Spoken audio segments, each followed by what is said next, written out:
नमामि रामं रघुवंशनाथम। आज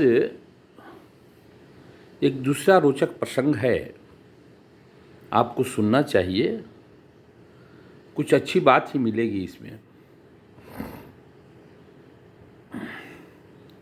हनुमंतलाल समंदर के किनारे बैठे हुए हैं और जब अपनी अपनी वीरता का बखान हो रहा है या सामर्थ्य का बखान हो रहा है, हनुमान जी चुपचाप भगवान राघवेंद्र के ध्यान में लिप्त हैं।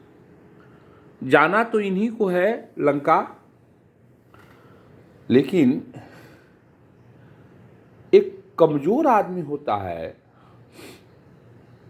जो खाली फड़फड़ाता है, मैं चला जाऊंगा, मार के आ जाऊंगा, ये करूंगा। लेकिन सब वहां रथी थे, महारथी थे। जामवंत जी महाराज ने कहा कि साहब, जब भगवान विष्णु वामन रूप धारे थे तब मैं था और पूरी पृथ्वी की प्रदक्षिणा कर दी थी मैंने, पलक मारते। जब त्रिविक्रम बये खरारी तब मैं रहा तरुण बल भारी। लेकिन अब वो ताकत हम में नहीं रही। अंगद जी महाराज ने कहा कि मैं जा तो सकता हूं, लेकिन आने में शंका है। देखिए कैसे अपनी सेना का मनोबल ऊंचा किया जाता है। जामवंत महाराज जी से सीखिए। जामवंत जी कहते हैं, अंगद जी, बेटा अंगद, ये क्या बोल रहे हो तुम हमारे सेना नायक हो, तुम में वो क्षमता है, तुम चले भी जाओगे, आ भी जाओगे, बार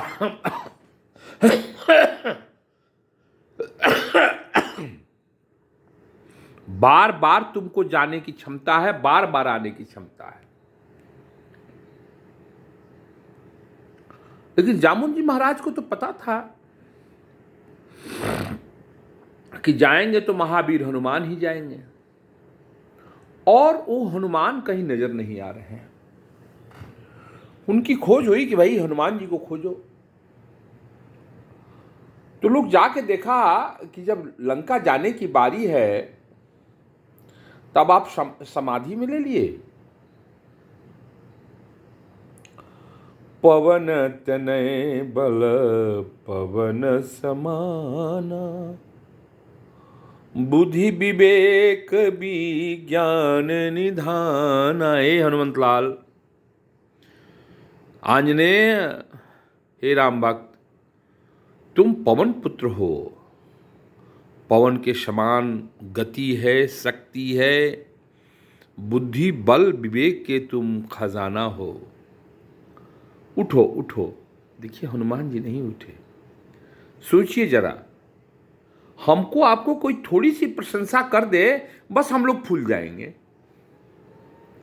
ये न सोचेंगे कि हमें इस प्रशंसा पे खुश होना चाहिए कि नहीं, वह व्यक्ति किस काम के लिए कह रहा है, उसका उद्देश्य क्या है। इन सारी बातों को भूल करके हम लोग उसकी प्रशंसा में ही लीन हो जाएंगे। पवन तनय बल पवन समाना, बुद्धि विवेक विज्ञान निधाना। गोस्वामी जी कहते हैं, कौन सा ऐसा काम है जो हनुमान तुम्हारे पाने से, तुम्हारे आने से नहीं हो सकता। जब ये बता दिया है जटायु के भाई संपाति जी महाराज ने कि श्रीलंका में अशोक वाटिका में सीता बैठी हुई है, मैं देखूं तुम नाहि गीधहि दृष्टि अपार।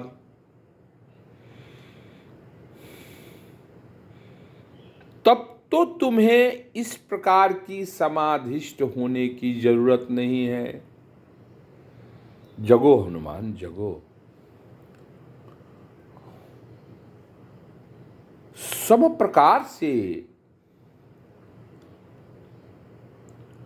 हनुमान जी को समझाया गया, स्तुति की गई, प्रार्थना किया गया, लेकिन हनुमान जी नहीं जगे। तो जामवंत जी महाराज के पास तो बुजुर्ग थे, उनके पास सारी बुद्धि थी। उन्होंने कहा कि तुम्हें तो जगना होगा। राम काज लगी तब अवतारा।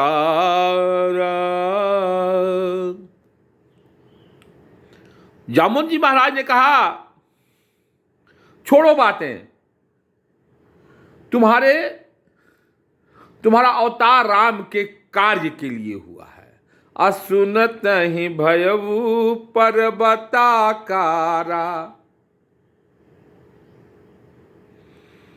और हनुमान जी जैसे ही जामवंत जी के महाराज से सुने,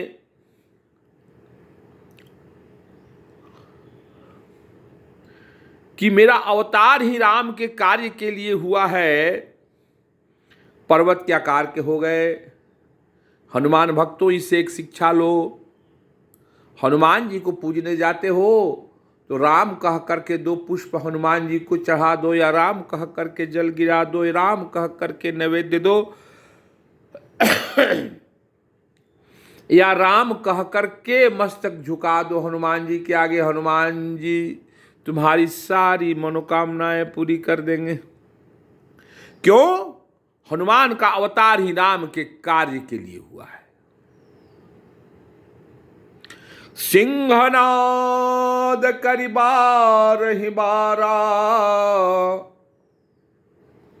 मनहु लीन ही जलनि धिखारा। शेरों की तरह गर्जना करने लगे हनुमंतलाल। ऐसा लगा कि सारे समंदर के खारे पानी को ही वो पी जाएंगे। क्यों ऐसा कर रहे थे?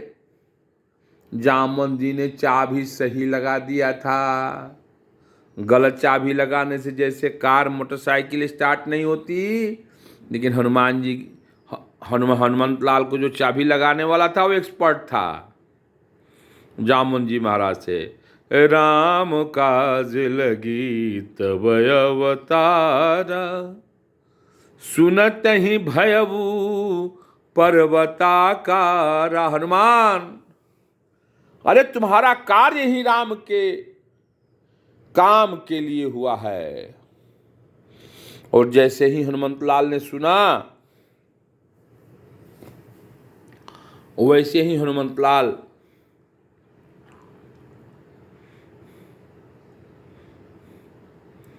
पर्वत के आकार के हो गए। सोचिए जरा।